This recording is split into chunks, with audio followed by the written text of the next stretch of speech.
ನಮಸ್ಕಾರ ವೀಕ್ಷಕರೇ, ಹೇಗಿದ್ದೀರಾ? ನಾನಿವತ್ತು ನಿಮಗೆ ರಾಗಿ ಮುದ್ದೆ ಯಾವ ರೀತಿ ಮಾಡೋದು, ನಮ್ಮ ಮಂಡ್ಯ, ಮೈಸೂರು, ಹಾಸನ ಸೈಡು ಮುದ್ದೆ ಅಂತಂದರೆ ಅದು ಹೆಸರುವಾಸಿ. ಆಲ್ಮೋಸ್ಟ್ ದಾವಣಗೆರೆ ತನಕನೂ ಅದೇ ರೀತಿಯಾಗಿ ನಾವು ಮುದ್ದೆ ಮಾಡೋದು. ಫಸ್ಟ್ ಟೈಮ್ ಯಾರಾದರೂ ಮುದ್ದೆ ಮಾಡ್ತಿದ್ದೀರಾ ಬ್ಯಾಚುಲರ್ಸು, ಅದರಲ್ಲೂ ನಾನು ಕೇಳ್ಪಟ್ಟಂಗೆ ಟೀಚರ್ ಕೆಲಸ ಸಿಕ್ಕು ತುಂಬ ದೂರಿಗೆ ಹಾಕಿರ್ತಾರೆ ನಿಮ್ಮನ್ನ ಕೆಲಸಕ್ಕೆ, ಅಥವಾ ಪೊಲೀಸ್ನವರಾಗಿರ್ಬೋದು ಅಥವಾ ಯಾವುದೇ ನೌಕರಿ ಆಗಿರ್ಬೋದು. ಈಗ ತಾನೇ ಕೆಲಸಕ್ಕೆ ಸೇರಿ ದೂರಿಗೆ ಹೋಗಿ ಅಲ್ಲಿ ರೂಮ್ ಮಾಡ್ಕೊಂಡಿರ್ತೀರಾ. ಆದರೆ ಮುದ್ದೆನೇ ಯಾವಾಗಲೂ ಊಟ ಮಾಡಿ ಅಭ್ಯಾಸ ಆಗಿ ಅಲ್ಲಿ ಹೋಗಿ ಬರೀ ಅನ್ನಕ್ಕೆ ಅಡ್ಜಸ್ಟ್ ಆಗೋಕ್ಕಾಗೋದಿಲ್ಲ. ಅದಕ್ಕೆ ಮನೆಯವ್ರ ಹತ್ರನೂ ಕೇಳಿ ತಿಳ್ಕೊಂತಿರ್ತೀರ ಯಾವ ರೀತಿ ಮಾಡೋದು ಅಂತ. ಅದಕ್ಕೆ ನಾನು ವಿಡಿಯೋ ಸಮೇತ ನಿಮಗೆ ತೋರಿಸ್ಕೊಡ್ತಾ ಇದ್ದೀನಿ. ಯಾರಾದರೂ ಫಸ್ಟ್ ಟೈಮ್ ನನ್ನ ವಿಡಿಯೋನ ನೋಡ್ತಾ ಇದ್ದರೆ ನನ್ನ ಚಾನಲ್ಗೆ ಈ ಕೂಡಲೇ ಸಬ್ಸ್ಕ್ರೈಬ್ ಆಗಿ, ಹಾಗೆ ನನ್ನ ಪ್ರತಿ ವೀಡಿಯೋಸ್ನೂ ಕೂಡ, ಪ್ರತಿ ರೆಸಿಪೀಸ್ನೂ ಕೂಡ ನೋಡಿ.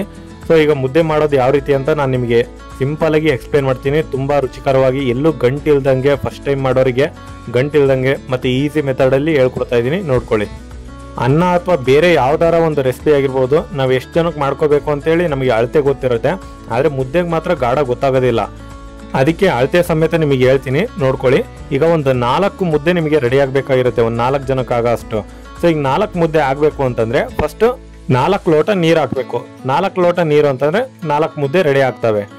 ಹಿಟ್ಟು ಯಾವ ರೀತಿ ಹಾಕಬೇಕು ಅಂತಂದರೆ, ನೀವು ನನ್ನ ಅಳತೆ ಪ್ರಕಾರ ಹೇಳೋದಾದರೆ ಫಸ್ಟು ಒಂದು 2 ಹಿಡಿಯಷ್ಟು ಹಿಟ್ಟನ್ನು ನಾನಿವಾಗ ಹಾಕ್ಕೊಂಡು ಈಗ ಚೆನ್ನಾಗಿ ಮಿಕ್ಸ್ ಮಾಡ್ತಾ ಹೋಗ್ಬೇಕು, ನೀರಲ್ಲಿ ಬಿಸಿ ಮಾಡ್ತಾ ಹೋಗ್ಬೇಕು.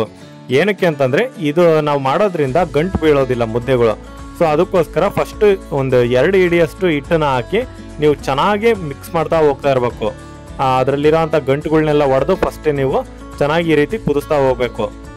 ಇದನ್ನು ನಾವು ಕೊಟ್ರೆ ಅಂತ ಕರಿತೀವಿ. ಫಸ್ಟ್ ಇದನ್ನು ಮಾಡ್ಕೊತೀವಲ್ವ, ನಿಮ್ಮ ಭಾಷೆಯಲ್ಲಿ ಏನು ಕರಿತಾರೋ ಗೊತ್ತಿಲ್ಲ, ನಾವು ಇದನ್ನು ಕೊಟ್ರೆ ರೆಡಿ ಮಾಡ್ಕೋಬೇಕು ಅಂತ ಹೇಳ್ತೀವಿ. ಫಸ್ಟು ಈ ರೀತಿ ಎಲ್ಲಿವರೆಗೂ ಮಾಡಬೇಕು ಅಂತಂದರೆ ಒಂದು ಸ್ವಲ್ಪ ಕುದಿ ಬರೋವರೆಗೂ ನೀವು ಈ ರೀತಿಯಾಗಿ ಮಾಡ್ಕೋಬೇಕಾಗುತ್ತೆ. ಈ ರೀತಿ ಗೂರಾಡ್ತಾನೆ ಇರ್ಬೇಕು ನೀವು. ಗೂರಾಡೋದು ಬಿಟ್ರಿ ಅಂತಂದರೆ ಮತ್ತೆ ಅದು ಗಂಟಾಗಲಿಕ್ಕೆ ಸ್ಟಾರ್ಟ್ ಆಗುತ್ತೆ.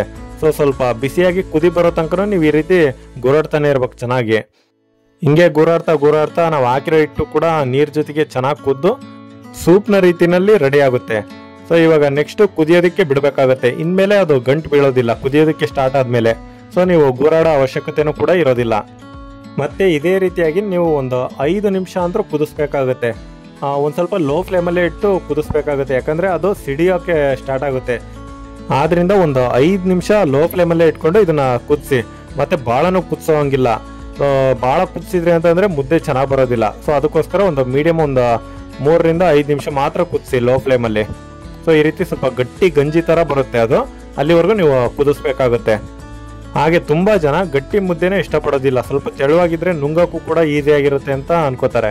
ಸೊ ಅದಕ್ಕೆ ಏನು ಮಾಡಬೇಕು, ನೀವು ನೀರನ್ನ ಒಂದು ಸ್ವಲ್ಪ ಜಾಸ್ತಿನೇ ಮಾಡಬೇಕು. ಈಗ 4 ಮುದ್ದೆನೇ ನೀವು ರೆಡಿ ಮಾಡೋದು, ಬಟ್ ನೀರು ಮಾತ್ರ ಒಂದು 5 ಲೋಟ ಹಾಕ್ರಿ, ನಡೆಯುತ್ತೆ. ಸೊ ಆ ರೀತಿ ಆದರೆ ಐತಲ್ಲ ನಿಮಗೆ ತೆಳುವಾಗೇ ಸಿಗುತ್ತೆ. ಈಗ ನಾನು ಒಂದು 2 ಕಪ್ ಅಷ್ಟು ಹಿಟ್ಟನ್ನು ಹಾಕ್ತಾ ಇದ್ದೀನಿ. ಹಿಟ್ಟನ್ನು ಯಾವ ರೀತಿ ಅಂತಂದರೆ ಕರೆಕ್ಟಾಗಿ ಸೆಂಟ್ರಲ್ಲಿ ಹಾಕಬೇಕು ನೀವು.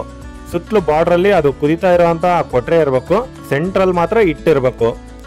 ಈಗ 4 ಮುದ್ದೆಗೆ 2 ಕಪ್ ಅಷ್ಟು ನಾನು ಹಿಟ್ಟನ್ನು ಹಾಕ್ಕೊಂಡಿದ್ದೀನಿ. ಎಷ್ಟು ಮುದ್ದೆ ಆಗಬೇಕಾಗಿರುತ್ತೋ ಅದ್ರ ಒಂದು ಅರ್ಧ ಭಾಗ ಅಷ್ಟು ನೀವು ಹಿಟ್ಟನ್ನು ಹಾಕ್ಕೊಂಡ್ರೆ ನಡೆಯುತ್ತೆ. ಈಗ ನೀವು ಐ ಫ್ಲೇಮಲ್ಲೇ ಇಟ್ಕೊಂಡು ಚೆನ್ನಾಗಿ ಕುದಿಸ್ತಾ ಹೋಗ್ಬೇಕಾಗುತ್ತೆ. ಸುತ್ತಲೂ ಅದೇನು ಕೊಟ್ರೆ ಇರುತ್ತಲ್ವ ಅದನ್ನೆಲ್ಲ ಈ ರೀತಿ ಮೇಲೆ ಹಾಕಬೇಕು. ಯಾಕಂದರೆ ಮೇಲ್ಗಡೆ ಹಿಟ್ಟಿಗೂ ಕೂಡ ಒಂದು ಸ್ವಲ್ಪ ಕಾವು ಬಡಿಬೇಕಲ್ವ, ಅದು ಕೂಡ ಬೇಯಬೇಕಲ್ವ. ಸೊ ಅದಕ್ಕೋಸ್ಕರ ಒಂದು ಸ್ವಲ್ಪ ಆ ಕೊಟ್ರೆನ ಮೇಲ್ಮೇಲೆ ಹಾಕಿ ಮೇಲ್ಗಡೆನೂ ಕೂಡ ಒಂದು ಸ್ವಲ್ಪ ಕಾವು ಕೊಡ್ಬೇಕು. ಅದಕ್ಕೆ ಇನ್ನೂ ಒಂದು ಲೆಕ್ಕದಾಗೆ ಒಂದು ಪ್ಲೇಟ್ ಮುಚ್ಚಿದ್ರೂ ನಡೆಯುತ್ತೆ. ಈ ರೀತಿ ಫುಲ್ ನೀವು ಹಾಕ್ಬಿಟ್ಟು ಕೊಟ್ರೆನ ನೀವು ಒಂದು ಪ್ಲೇಟ್ ಮುಚ್ಚಿದ್ರೆ ಸಾಕು, ಚೆನ್ನಾಗಿ ಒಳಗಡೆನೆ ಬೇಯ್ಕೊಳ್ತದು ಎಲ್ಲ ಕಡೆನೂ. ಸೊ ಇವಾಗ ಹಾಕೋತಾ ಇರಬೇಕು. ಇದನ್ನು ನೀವು ಒಂದು 5 ನಿಮಿಷದ ಮಟ್ಟಿಗೆ ನೀವು ಚೆನ್ನಾಗಿ ಬೇಯಿಸ್ಬೇಕಾಗುತ್ತೆ. ಯಾಕಂದರೆ ಈಗ ಹಾಕಿರೋವಂಥ ಹಿಟ್ಟು ಕೂಡ ಒಂದು ಸ್ವಲ್ಪ ಬೇಯಬೇಕಲ್ವ, ಅದಕ್ಕೊಂದು 5 ನಿಮಿಷ ಅಂತ ನೀವು ಬೇಯಿಸ್ಬೇಕಾಗುತ್ತೆ. ಸೊ ಒಂದು 5 ನಿಮಿಷ ಬೇಯಿಸಿದಾದ್ಮೇಲೆ ನೀವು ನೆಕ್ಸ್ಟ್ ಇದನ್ನು ಮಿಕ್ಸ್ ಮಾಡೋದಕ್ಕೆ ಸ್ಟಾರ್ಟ್ ಮಾಡಬೇಕು. ಅದನ್ನು ಯಾವ ರೀತಿ ಅಂತ ನಾನು ವಿಡಿಯೋ ಸಮೇತ ಈಗ ತೋರಿಸ್ತೀನಲ್ವ, ನೀವೇ ನೋಡ್ಕೊಳ್ಳಿ. ಹಾಗೆ ಯಾರಾದರೂ ಮುದ್ದೆ ಇಷ್ಟಪಡೋರಿದ್ದರೆ ಸೊ ನನ್ನ ವಿಡಿಯೋಗೆ ಲೈಕ್ ಕೊಟ್ಟು ನನ್ನ ಚಾನಲ್ಗೆ ಸಬ್ಸ್ಕ್ರೈಬ್ ಕೂಡ ಆಗಿ. ಹಾಗೆ ಮತ್ತೊಂದು ನಮ್ಮ ಸರ್ರು ಒಂದು ಮಾತು ಹೇಳಿದ್ರು, ಇಟ್ಟಂ ತಿಂದಂ ಬೆಟ್ಟಂ ಕಿಟ್ಟಂ ಇಟ್ಟಂ ಬಿಟ್ಟಂ ಕೆಟ್ಟಂ ಅಂತ. ನನಗೆ ಹೇಳಿದ್ದು ಏನೋ ಅರ್ಥ ಆಗಿಲ್ಲ ಅಂತ ನನಗೆ ಗೊತ್ತು. ಅದರ ಅರ್ಥ ಹಿಟ್ಟನ್ನು ತಿಂದವನು ಬೆಟ್ಟವನ್ನು ಕೀಳುವನು, ಹಿಟ್ಟನ್ನು ಬಿಟ್ಟವನು ಕೆಟ್ಟನು ಅಂತ. ಸೊ ಇದು ನಮ್ಮ ಸರ್ರು ನಾನು 8ನೇ ಕ್ಲಾಸ್ ಆಗಿದ್ದಾಗ ಹೇಳಿದಾಗ ಯಾರ್ಯಾರಿಗೂ ಅರ್ಥ ಆಗಿರಲಿಲ್ಲ. ಇದು ಅವರೇ ಬಿಡಿಸಿ ಹೇಳಿದರು ಯಾವ ರೀತಿ ಅಂತ. ಆ ಟೈಮ್ನಾಗೆಲ್ಲ ನಮ್ಮ ತಾತರ ಕಾಲ ಅಂದ್ಕೊಳ್ಳಿ, 3 ಮುದ್ದೆ ಉಣ್ತಿದ್ರು. ಇವಾಗ 1 ಮುದ್ದೆಗೆ ನಾವು ಸುಸ್ತಾಗಿ ಹೋಗ್ತೀವಿ. ಮುದ್ದೆ ಉಣ್ಬೇಕ್ರಿ, ಒಳ್ಳೆ ಗಟ್ಟಿಯಾಗಿರ್ಬೇಕು. ಸೊ ಈಗ ಆ ಗಾದೆ ಮಾತು ಹೇಳ್ದಂಗೆ ಹಿಟ್ಟನ್ನು ತಿಂದವನು ಬೆಟ್ಟನ ಕೀಳ್ತಾನೆ ಅಂತಾರಲ್ವ, ಅದು ಸುಳ್ಳಲ್ಲ ಅದು. ಸೊ ಇವಾಗ ರೆಡಿ ಆಗಿದೆ, ಫುಲ್ಲು ಎಲ್ಲ ಕಾವು ಕೊಟ್ಟಿದ್ದೀನಿ ಅದಕ್ಕೆ ಬಿಸಿ ಮಾಡಿ. ಈಗ ನೆಕ್ಸ್ಟು ನಾವು ಕೂಡ್ಸೋಣ, ಮುದ್ದೆ ಕೂಡ್ಸೋಣ. ಈಗ ಮುದ್ದೆ ಕೂಡ್ಸೋದು ಹೆಂಗಪ್ಪ ಅಂತಂದರೆ, ಸೆಂಟ್ರಲ್ಲಿ ಏನು ನಾವು ಬಿಲ್ಡಿಂಗ್ ಕಟ್ಟಿರ್ತೀವಲ್ವ ಮುದ್ದೆದು, ಅದನ್ನು ಇವಾಗ ಚೆನ್ನಾಗಿ ಒಡೆದು ಮಿಕ್ಸ್ ಮಾಡಬೇಕಾಗುತ್ತೆ. ಈ ರೀತಿ ಫಸ್ಟ್ ಎಲ್ಲ ಚೆನ್ನಾಗಿ ಹೊಡಿಬೇಕು, ಯಾಕಂದರೆ ಈ ರೀತಿ ಹೊಡೆದ್ರೆ ಗಂಟಿರೋದಿಲ್ಲ. ಆಮೇಲೆ ಚೆನ್ನಾಗಿ ಕೂಡಿಸ್ತಾ ಹೋಗ್ಬೇಕಾಗುತ್ತೆ, ಈ ರೀತಿ ಗೂರಾಡಬೇಕು ಫುಲ್ಲು. ಹಾಗೆ ನೀವು ಎಷ್ಟು ಚೆನ್ನಾಗಿ ಮಿಕ್ಸ್ ಮಾಡ್ತೀರೋ ಅಷ್ಟು ಚೆನ್ನಾಗಿ ಮುದ್ದೆ ಬರ್ತವೆ, ಯಾವುದೇ ಥರ ಗಂಟಿಲ್ದಂಗೆ. ಮತ್ತು ನೀವು ಈ ಮುದ್ದೆ ಮಾಡಬೇಕಾದ್ರೆ ನೀವು ಇದಕ್ಕೆ ಒಂದು ಸ್ವಲ್ಪ ಎಣ್ಣೆ ಕೂಡ ಬಳಸ್ಬೋದು, ಹಂಗಾದ್ರೆ ಸ್ಮೂತ್ ಮತ್ತು ಶೈನಿಂಗ್ ಆಗಿ ಬರ್ತವೆ ಮುದ್ದೆ ಕೂಡ. ಸೊ ಎಣ್ಣೆ ಬೇಕಾದ್ರೂ ನೀವು ಬಳಸ್ಕೋಬೋದು. ನಾವು ಫಸ್ಟಿಗೆ ಕೊಟ್ಟರೆ ರೆಡಿ ಮಾಡ್ಕೊಂತೀವಲ್ವ, ಆವಾಗಲೇ ಒಂದು ಸ್ಪೂನ್ ಎಣ್ಣೆ ಬಿಟ್ಟರೆ ಸಾಕು, ನಡೆಯುತ್ತೆ. ಮತ್ತು ಈಗ ನಾವು ಚೆನ್ನಾಗಿ ಮಿಕ್ಸ್ ಮಾಡೋದು ಈ ರೀತಿಯಾಗಿ ಮಾಡ್ತಾ ಹೋಗ್ಬೇಕು. ನಾನು ತೋರಿಸೋ ಟೈಪೇ ನೀವು ಮಾಡ್ತಾ ಹೋಗಿ, ಚೆನ್ನಾಗಿ ಮುದ್ದೆ ಬರ್ತವೆ, ಯಾವುದೇ ಥರ ಗಂಟಿಲ್ದಂಗೆ.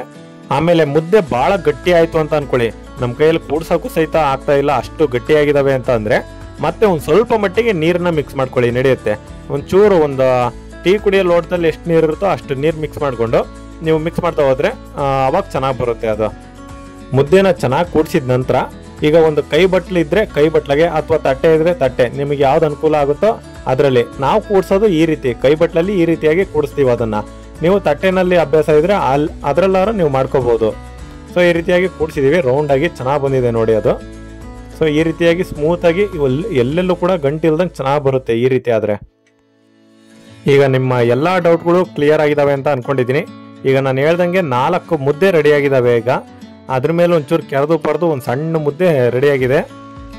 ಈ ರೆಸಿಪಿ ಚೆನ್ನಾಗಿದೆಯಾ ಅಂತ ಕೇಳೋಕ್ಕಾಗಲ್ಲ, ಆದರೆ ಅರ್ಥ ಆಯ್ತಾ ಇಲ್ಲ ಅಂತ ಕೇಳ್ಬೋದು, ಕೆಳಗಡೆ ಕಮೆಂಟ್ನಲ್ಲಿ ಹಾಕಿ. ಹಾಗೆ ನೋಡಿದ ಎಲ್ಲ ರಾಗಿ ಮುದ್ದೆ ಅಭಿಮಾನಿಗಳಿಗೂ ಧನ್ಯವಾದಗಳು.